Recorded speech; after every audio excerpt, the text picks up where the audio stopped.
Well, helpful takeaway for all of our female viewers, and I'm 2 years away from 40, so for me as well. But I Right. do, I know that in your book, you talk about how you set out to learn everything about breast cancer that you could. How did you approach this learning process, and did it inform the treatment you pursued? Very much so.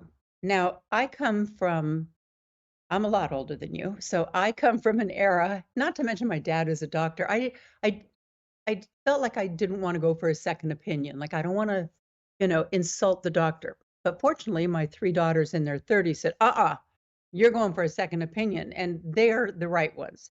Whenever you have something really big, like a cancer diagnosis or a cardiovascular problem, whatever, you need to go for a second opinion and maybe even a third.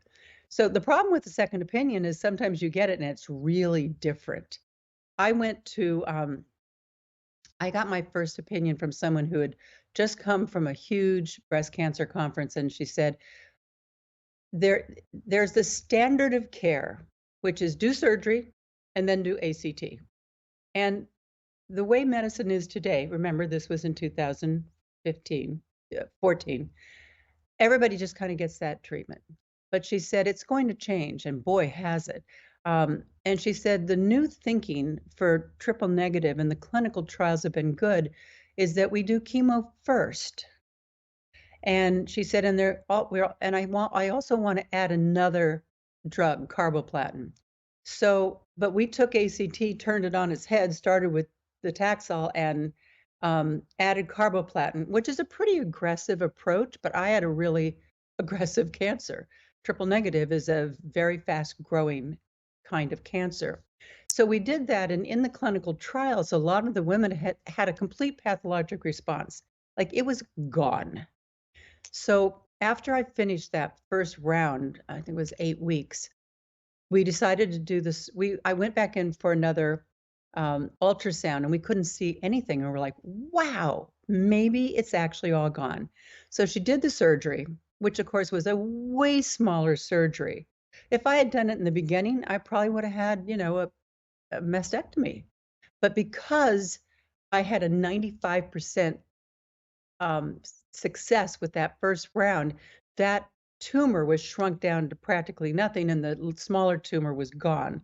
So consequently, I just had to have the surgery and didn't have to have any kind of reconstruction afterwards. Then, of course, there was the big question. So it wasn't complete pathologic. So do we go on now with another round of AC? And AC is really the traditionally that best the best thing for getting rid of triple negative, or I guess any breast cancer, but certainly triple negative. And I decided, you don't play games, you don't play Russian roulette when you have breast cancer. So I went ahead and had the rest of the rounds of AC. It was tough. It was a year of chemo. I had 2 blood transfusions. And then finally I had 6 weeks of radiation.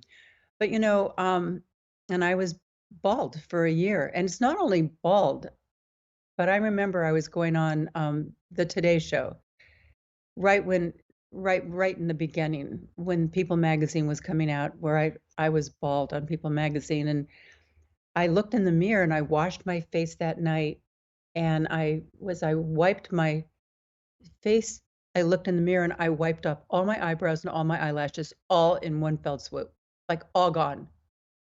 I called in my makeup artist and said, "You are really gonna earn your money tomorrow." And like this real cancer patient is looking back at you.